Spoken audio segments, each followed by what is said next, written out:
الحمد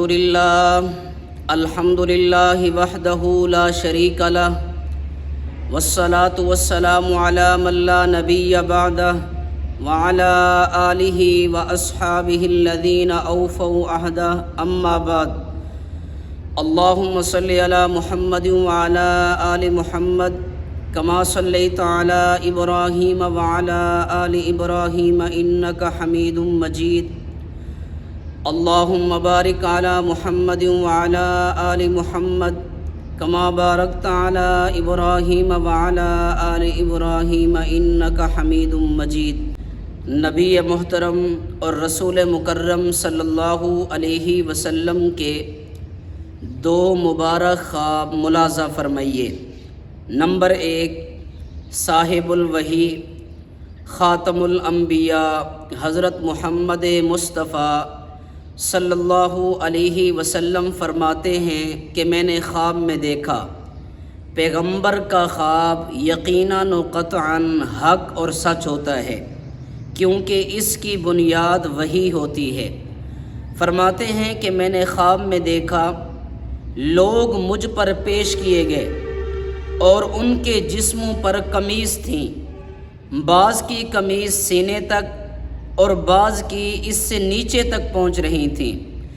جب حضرت عمر رضی اللہ تعالی عنہ پیش کیے گئے تو ان کے جسم پر ایسی قمیص نظر آئی جسے وہ گھسیٹ کر چل رہے تھے، یعنی لمبی قمیص پہنے ہوئے تھے۔ پوچھا گیا اے اللہ کے رسول اس کی تعبیر کیا ہے؟ فرمایا کہ اس کی تعبیر دین ہے، یعنی حضرت عمر رضی اللہ تعالی عنہ سراپا دین ہیں اور ان سے دین کے ایسے کام سرزد ہوں گے جن کے نیک اثرات مسلمانوں میں جاری رہیں گے اور مسلمان اس کی پیروی کرتے رہیں گے۔ نمبر 2، رسول پاک صلی اللہ علیہ وسلم فرماتے ہیں کہ میں نے خواب میں دیکھا مجھے دودھ کا ایک پیالہ دیا گیا جس سے میں نے خوب سیر ہو کر پیا، یہاں تک کہ سیرابی میرے ناخنوں سے نکلنے لگی۔ پھر میں نے اپنا بچا ہوا دودھ حضرت عمر رضی اللہ عنہ کو دیا۔ پوچھا گیا اے اللہ کے رسول اس کی تعبیر بھی بتا دیجئے۔ ارشاد فرمایا کہ علم۔ حضرت عمر رضی اللہ تعالی عنہ کو نبوت کے علوم سے وافر حصہ نصیب ہوا۔